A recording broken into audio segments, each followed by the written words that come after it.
इतनी बात हो गई थी। और फाइनली आपने समझ लिया था कि W equals to EIT upon 96500। ये 96500 कहां से आया? तो इसे कहते हैं 1 farad charge. 9650 is called 1 farad charge. Charge of 1 coulomb, charge of 1 coulomb is called 1 farad. यानी 1 फैरेड इक्वल्स टू 96500 कूलम होती है। ये बात समझनी है, ठीक है। And this is 1 mole charge, 1 mole charge. Clear हो रहा है सबको? 1 मोल चार्ज, ये समझ कर, ठीक है। अब जैसे तुमसे पूछा जाए कॉपर +2 तो 2 इलेक्ट्रॉन देते हो, कॉपर डिपॉजिट हुआ, तो कॉपर के डिपोजिशन में कितना मोल चार्ज यूज हुआ तुम्हारा? 2 मोल। कितना यूज हुआ? 2 मोल इलेक्ट्रॉन। इसका मतलब कितना फैरेड यूज हुआ? 2 फैरेड। अच्छे से समझ में आ रहा है? कॉपर के 1 मोल को प्राप्त करने के लिए, कॉपर का 1 मोल लगभग 58 ग्राम का हो जाएगा। तो कॉपर के 58 ग्राम को प्राप्त करने में या कॉपर के 1 मोल को ऑब्टेन करने में 2 मोल इलेक्ट्रॉनिक चार्ज यानी 2 फैरेड चार्ज, यानी कितना कूलम? 2 × 96500 कूलम चार्ज का इस्तेमाल होता है। ये कॉन्सेप्ट बिल्डअप करो दिमाग में, सही है। ऐसे ही एल्यूमिनियम +3 अगर डिपॉजिट होगी, एल्यूमिनियम +3 कैथोड पे आएगी, यस और नो? एल्यूमिनियम +3 कैथोड पर आएगी तो कितने इलेक्ट्रॉन लेगी? 3 इलेक्ट्रॉन। और एल्यूमिनियम सॉलिड बना लेगा तो कितना मोल इलेक्ट्रॉन लिया? ये 3 मोल।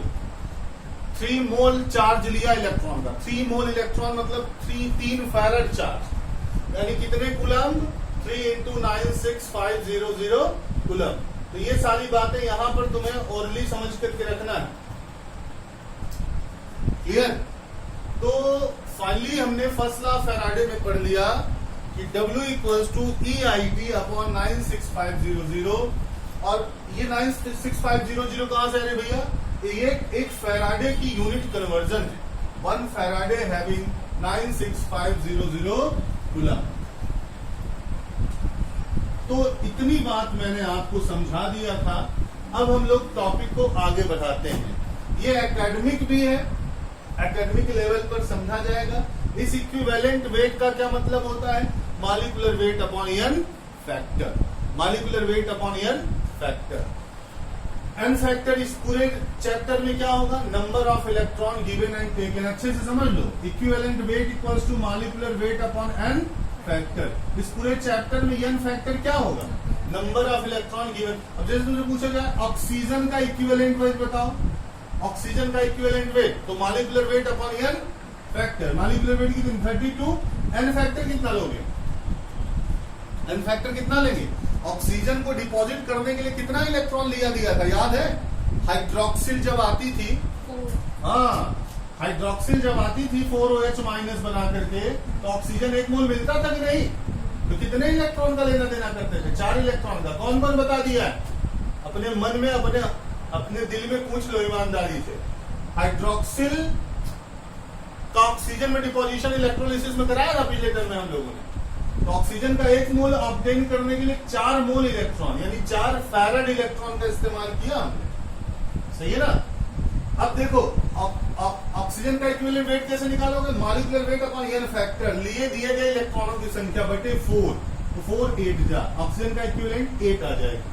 मैं आपको सिखा रहा हूं इक्विवेलेंट वेट कैसे निकाली जाएगी? Molecular weight upon n factor से। जितने इलेक्ट्रॉन लिए दिए जाए वो n फैक्टर होगी यहां पर। अब इस तरह से इक्विवेलेंट वेट निकला है। इतनी बात कल मेरी आपसे डिस्कस हो गई, कल इतनी बात मेरी आपसे डिस्कस हो गई।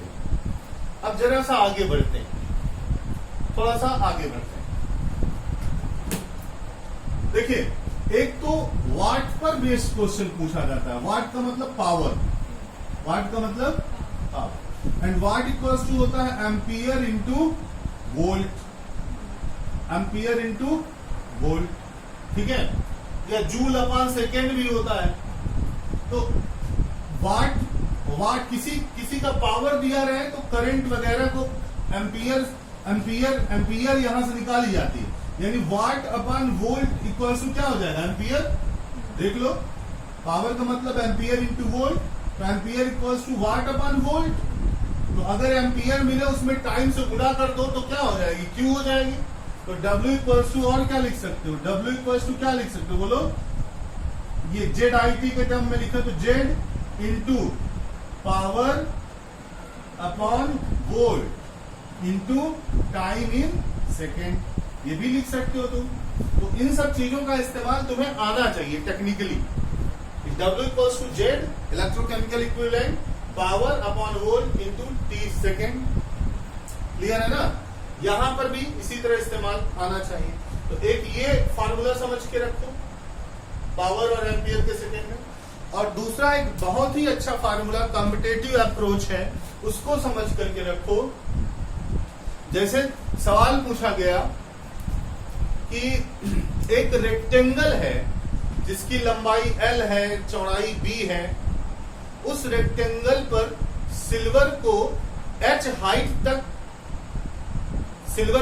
हाइट तक डिपॉजिट करने के लिए कितना ग्राम सिल्वर लगेगा, या कितना वेट सिल्वर का लगेगा, या कितनी करंट देनी पड़ेगी सिल्वर नाइट्रेट। ठीक है, जैसे मान लो सिल्वर नाइट्रेट है, एक फार्मूला मैं और जनरेट कर रहा हूं यहां पे, जो जरूरी है तुम अपना नोट कर लो, इधर कर रहा हूं। जैसे मान लो तुमसे कह दिया जाए कि हम ऐसे दो रॉड लगाते हैं और इधर वाली रॉड एक रेक्टेंगल है, सही है, और यहां मैं सिल्वर नाइट्रेट रख देता हूं।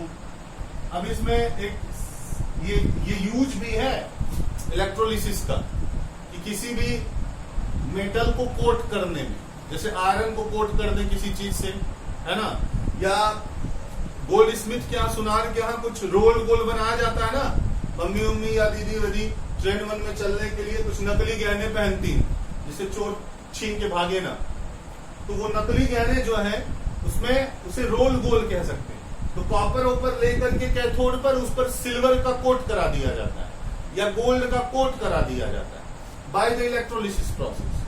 कोरोजन से बचाने के लिए आयरन के ऊपर कोटिंग कर दी जाती है जस्ते की बाय द इलेक्ट्रोलिसिस प्रोसेस। ये सब यूज है, सही है, आपको आगे बताऊंगा।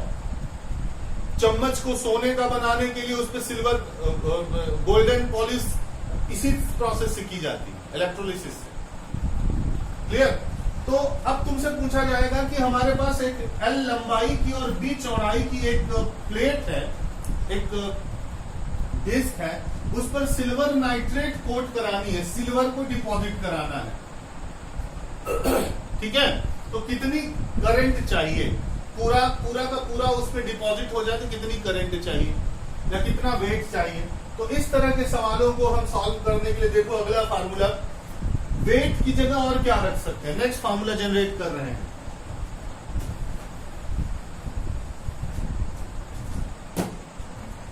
वेट को और क्या लिख सकते हैं बोलो, किसी सैंपल का वेट निकालना है तो और क्या ले सकते हो बोलो, एरिया इंटू हाइट। लिखना density equals to mass upon volume, density equals to mass upon volume. तो mass equals to volume into density. Nandita और मनीषा अच्छे से ध्यान दो, mass equals to volume into density. अब वॉल्यूम निकालना हमको आता है, किसी स्फेयर का वॉल्यूम, किसी सर्कल का वॉल्यूम, किसी रेक्टेंगल का volume, this is depend on you. Volume equals to क्या लिख सकते हैं, मास। वॉल्यूम इक्वल्स टू क्या लिख सकते हैं बोलो, area into height into density, area into height into density. अब area depend on you, volume depend on you. Area into height, किसी का वॉल्यूम दिया है, हाइट उसकी मल्टीप्लाइड कर दो तो वॉल्यूम है, ठीक है, या एरिया दिया है सीधा हाइट मल्टीप्लाइड कर दो तो वॉल्यूम है। जैसे एरिया कैसे निकालते हो, कोई रेक्टेंगल है, for any rectangle, for any rectangle बोलो, फॉर एनी रेक्टेंगल क्या हो जाएगा, मास बताओ, L cross B cross H। L cross B is area, H is height, तो L cross B cross H into density. ऐसे बोलो, कोई रिम है, साइकिल की रिम, तो उसकी एरिया हो जाएगी पाई आर स्क्वायर, और हाइट जितना कोट करना है मटेरियल वॉल्यूम हो जाएगी हाइट, तो pi r square into height, this is volume into density. तो एरिया डिपेंड ऑन यू, जिस तरह से जिसका भी पूछा जाए, स्फेयर पर पूछा जाए, सर्कल पे पूछा जाए, रेक्टेंगल पे पूछा जाए, तो L cross B cross H into density this given weight. और अब फार्मूला क्या बन जाएगा बोलो, फार्मूला चेंज हुआ कि नहीं चेंज हुआ, बोलो बच्चों, फार्मूला चेंज हो गया फर्स्ट लॉ थर्मोडायनेमिक्स का।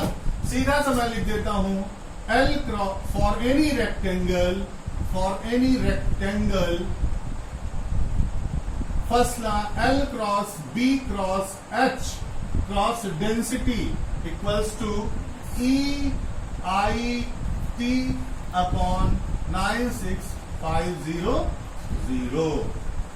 सही है बोलो। तो इस तरह से एक नया सवाल तैयार हो जाएगा, नोट कर लो, नोट कर लो।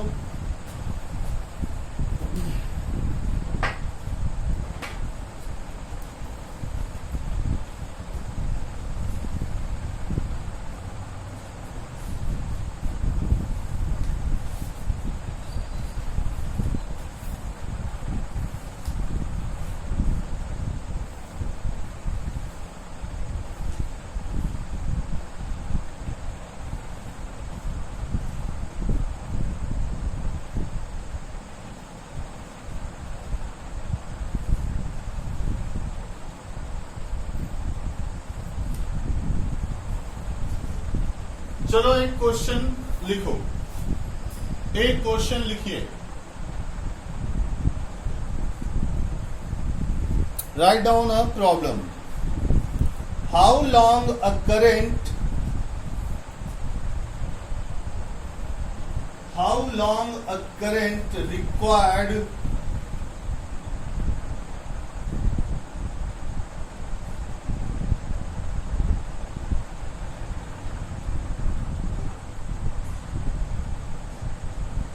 how long a current, एक मिनट रुकना, how long current of 3 ampere, how long current of 3 ampere has to be passed, has to be passed through a solution of silver nitrate, through a solution of silver nitrate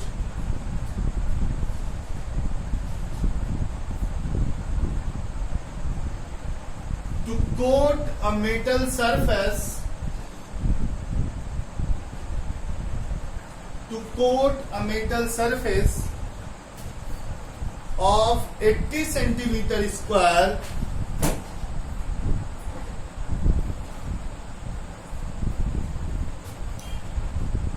to coat a metal surface of 80 centimeter square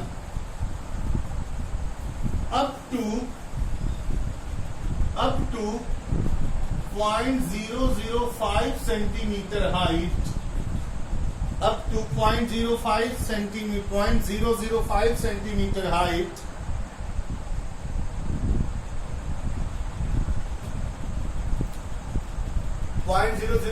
centimetre height, या लिखा होगा thickness, thickness लिखा होगा तब भी height ही consider करेंगे, ठीक है। 0.005 सेंटीमीटर हाइट और थिकनेस, दोनों शब्दों से कंफ्यूज नहीं होना। डेंसिटी दिया हुआ है उसका, डेंसिटी लिख लो 10.5 ग्राम पर सेंटीमीटर क्यूब, 10.5 ग्राम पर सेंटीमीटर क्यूब। बोलो, एरिया दिया हुआ है, थिकनेस पूछा जा रहा है, करंट थिकनेस दिया हुआ है, करंट दिया हुआ है 3 एम्पियर का, तो तुमसे पूछा जा रहा है कितना समय तक उसको हम करंट को फ्लो कराएं सिल्वर नाइट्रेट के सॉल्यूशन में, कि पूरा का पूरा वो है सरफेस है, वो पूरा का पूरा कोट कर जाए। तो बताओ जरा सा कैसे सॉल्व करोगे, यही फार्मूला यूज करेंगे हम लोग, सेम हैपनिंग। एरिया दिया हुआ है, थिकनेस दिया हुआ है, डेंसिटी दिया हुआ है, सिल्वर का इक्विवेलेंट वेट तुम्हारे ऊपर डिपेंड है, क्या होगा? सिल्वर मतलब Ag+ को कोट कराओगे, डिपॉजिट कराओगे तो एक इलेक्ट्रॉन दोगे, तो सिल्वर का इक्विवेलेंट एटॉमिक वेट बटे वैलेंसी एन फैक्टर की वैल्यू 1। तो जितना एटॉमिक वेट है वही इक्विवेलेंट वेट हो जाएगा 108। आई की वैल्यू दी है, t सेकेंड में पूछा जा रहा है, यूज करो निकालो। तो बोलो 80 सेंटीमीटर स्क्वायर और थिकनेस कितनी दी हुई? 0.005 सेंटीमीटर है ना, यानी 5 × 10⁻³ हो जाएगा ना, 3 क्रॉस कर रहा है, तो 5 × 10⁻³ और डेंसिटी कितनी दी हुई है? 10.5 ग्राम पर सेंटीमीटर क्यूब। ये हो गया। और equals to what? Equivalent weight फिर से समझ लो, atomic weight upon n factor. Silver का एटॉमिक वेट 108, 108 एन फैक्टर 1 होगा, क्योंकि सिल्वर Ag+ एक इलेक्ट्रॉन लेके सिल्वर बना लेती। तो 108, आई की वैल्यू 3 एम्पियर टाइम सेकेंड में बटे 96500 एंड सॉल्व इट। टी की वैल्यू निकालो सेकेंड में, टी की वैल्यू निकालिए सेकेंड में।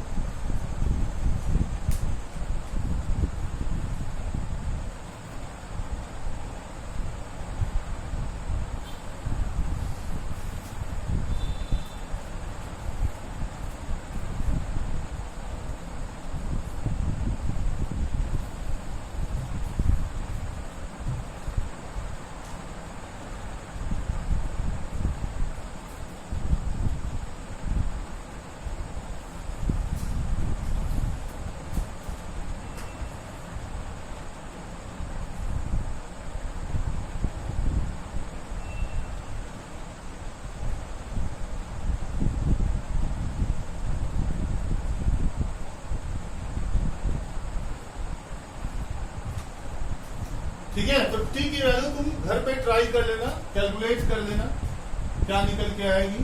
हम आगे चलते हैं, इसका कैलकुलेशन कर लेना। एक और सवाल लिखो,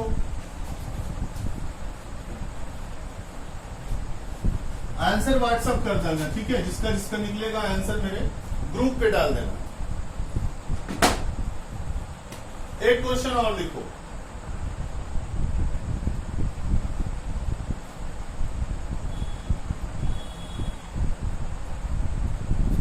हाउ मेनी कूलम्ब, क्वेश्चन लिखिए, how many coulomb required,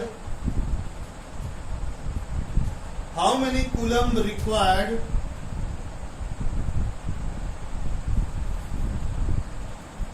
to deposit, how many coulomb required to deposit 5.4 gram of aluminium, 5.4 gram of aluminium, 5.4 gram of aluminium when electrode reaction is, when electrode reaction is this, when electrode reaction is this, given है atomic mass of aluminium, atomic mass of aluminium 27, atomic mass of aluminium 27, और farad 1 farad equals to 96500 coulomb पर mole. एक मोल के लिए 1 farad इस्तेमाल होती है। इतना तुमको सवाल में दिया हुआ, तुमसे पूछा जा रहा है 5.4 ग्राम ऑफ एल्यूमिनियम को डिपॉजिट करने के लिए कितना कूलम्ब की जरूरत पड़ेगी। चलो बताओ,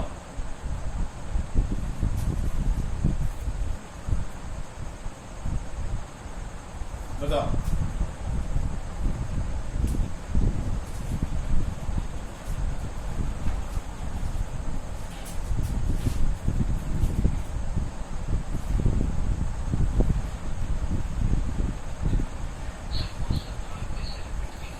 how many coulomb required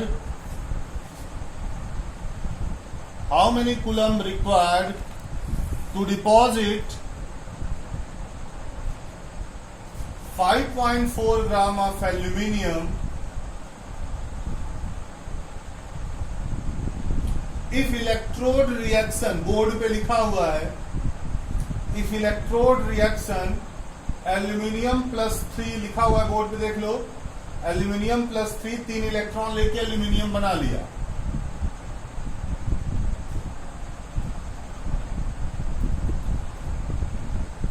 ठीक है, एटॉमिक मास एल्यूमिनियम की 27 दी है गई है। 8 फैरेड का मतलब 96500 कूलाम पर मोल होता है।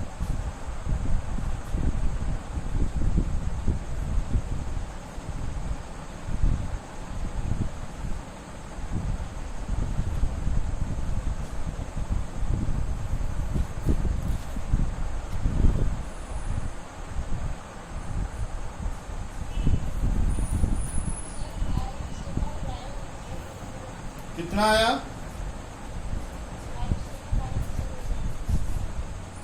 हाँ शाबाश, किसका आंसर है? कौन बोला?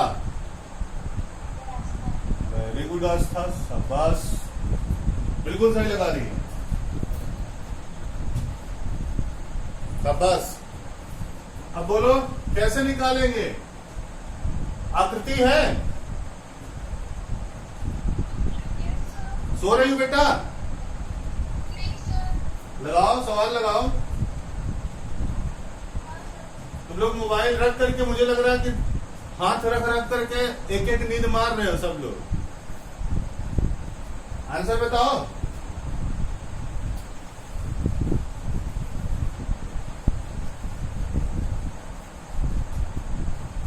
देखो अब लॉजिक लगाओ, ये सब सीधा सीधा सवाल है। एल्यूमिनियम का 1 मोल ऑब्टेन करने के लिए कितना फैरेड लग रहा है? बोलो। आकृति स्पीकर ऑन करो। एल्यूमिनियम का 1 मोल ऑब्टेन करने के लिए कितना फैरेड लग रहा है? क्यों? एल्यूमिनियम का 1 मोल ऑब्टेन करने के लिए कितना फैरेड लग रहा है? सही से पढ़ो, नहीं सही से नहीं पढ़ रहे, समझ सुनाई नहीं दे रहा है क्या डायरेक्टली? अभी ब्लड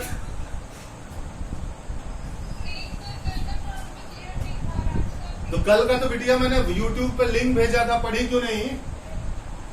और ये सुनती कल, हाँ हाँ तो सब अच्छे से पढ़ो ना, सबको दिख रहा है, तुम बहाने कर रही हो, पढ़ती नहीं हो, मार खाओगी फिर। देखो एल्यूमिनियम का 1 मोल ऑब्टेन करने के लिए 3 मोल इलेक्ट्रॉन लग रहा है ना। 3 मोल इलेक्ट्रॉन का मतलब 3 फैरेड। एल्यूमिनियम के 1 मोल के लिए 3 फैरेड लग रहा है। मैंने बताया कि इधर देख लो, तो शुरू से क्लास से मैं बता रहा हूं, 1 मोल एल्यूमिनियम मिलती है 3 फैरेड से। इसका मतलब 3 मोल इलेक्ट्रॉन मतलब 3 फैरेड। 1 मोल मिलती है 3 फैरेड से, तो कितने मोल की बात कर रहा है तुमसे? 5.4 ग्राम की बात कर रहा है। तो this 5.4 gram has been converted into mole. तो बताओ मोल में बदलो इसको। मोल इक्वल्स टू क्या लिख लोगे? Weight 5.4 upon atomic weight 27। तो मोल निकल के आ जाएगा। कितना मोल आएगा? लगभग 0.2 मोल आ जाएगा। हाँ हो जाएगा, बिना डांट खाए तो कैसे हो जाएगा? डांट बिना खाए बिटिया कैसे हो जाएगा? डांट खाओ तो तुरंत हो जाएगा।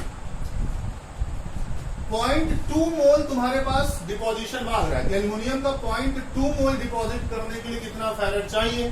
फैरेड को कूलाम में बदलना आसान है। तो ये रिएक्शन क्या कहती है? 1 मोल एल्यूमिनियम के लिए 3 फैरेड चाहिए। तो बोलो 0.2 मोल एल्यूमिनियम के लिए कितना चाहिए? बोलो 1 मोल के लिए 3 फैरेड चाहिए। तो 0.2 के लिए क्या लिख दो? 0.2 इंटू 3 फैरेड। सही है ना? तो लिख दो 0.2 इंटू 3 फैरेड। तो 0.2 into 3 farad this become 0.6 farad. इतना फैराड चाहिए। अब सवाल वाला ऑप्शन अगर फैराड में लेता तो ठीक है, कूलम में पूछ रहा है तो 0.6 इंटू 96500 कूलम। सॉल्व कर लोगी, जो आंसर आस्था ने बताया है अभी बिल्कुल सही बताया है, 57900 कूलम। ये सब तुरंत बताने वाले सवाल है। इन सब ये बीच के क्वेश्चन है, 30 क्वेश्चन वाले। जैसे 40 सवाल दोगे ना 45, तो 30 क्वेश्चन में है ये सब, 30 से 35 को इनके आंसर तुरंत बताने चाहिए। कर लोगे अब सब लोग? तो फर्स्ट लॉ ऑफ फैराडे पे डिपेंडेंट क्वेश्चन मैंने 2 बता दिया। अब इसके एग्जाम्पल ढूंढना। हम एग्जाम्पल कुछ ग्रुप पे डालेंगे भी, एक्सरसाइज मत करना, एग्जाम्पल 4-5 करना। अब हम लोग पढ़ रहे हैं सेकेंड लॉ ऑफ फैराडे की तरफ। हेडिंग बनाओ, second law of Faraday.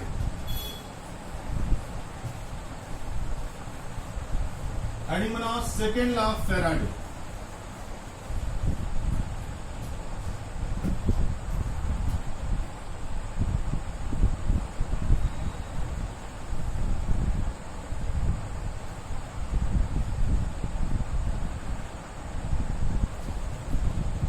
Second law of Faraday.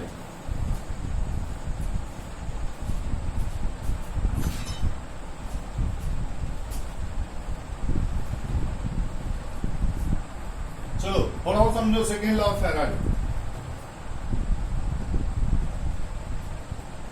देखो समझो, हम मान लेते हैं ये 2-3 सेल है ना,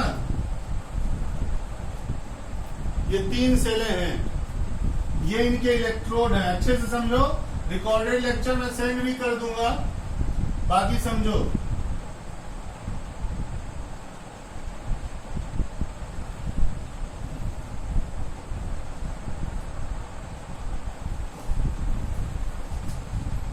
ये किस असेंबली में है? सीरीज पैटर्न में जोड़े गए। किस पैटर्न में जोड़े गए हैं? सीरीज। सीरीज पैरेलल तो समझते हो ना?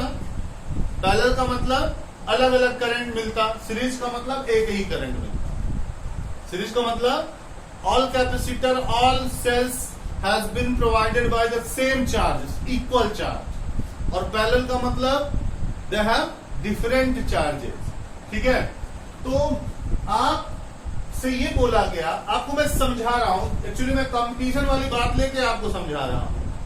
और इन्होंने तो बस सेकेंड लॉ में ये कह दिया था कि अगर किसी सेल में एक ही करंट बहे, इक्वल करंट बहे, सेम करंट बहे, मतलब आई टी की वैल्यू इक्वल हो, सेम हो, तो क्या होगा? अब देखो, मैं उसको लॉजिकली तुम्हें समझा रहा हूं। एक सेल है ए, एक है बी, एक है सी। तो ये किस पैटर्न में है? सीरीज पैटर्न में है। और अगर हम सिंगल सेल की बात करें तो ये भी किस पैटर्न में है? सीरीज पैटर्न में। It is also not in parallel pattern actually. देख लो, यह भी सीरीज पैटर्न में, and these A, B, C, these 3 are in series pattern. So these cells are provided by same charge. Is it? बोलो बच्चों, ये सारी की सारी सेम चार्ज से प्रोवाइड है। तो अब देखो जरा सा, W equals to EIT upon 96500। समझना, ये कांस्टेंट वैल्यू है। और IT मतलब कूलम, जो इसके लिए है वही इसके लिए है, वही इसके लिए भी है। यानी IT भी क्या हो गया? कांस्टेंट हो गया। IT क्या हो गया? कांस्टेंट हो गया। तो अगर IT कांस्टेंट है और ये कांस्टेंट है, तो W upon E equals to IT upon 96500 भी क्या हो जाएगा? Constant. Is constant. So W upon E equals to constant. इसका मतलब हर जगह W अपॉन E की वैल्यू इक्वल होगी। W अपॉन मतलब weight upon equivalent weight, weight upon equivalent weight, weight upon deposited weight और cathode upon equivalent, deposited weight upon cathode upon equivalent, हर जगह क्या होगी? सेम। सही है। सो W upon E of A equals to W upon E of B equals to W upon E of C, weight upon equivalent। weight equal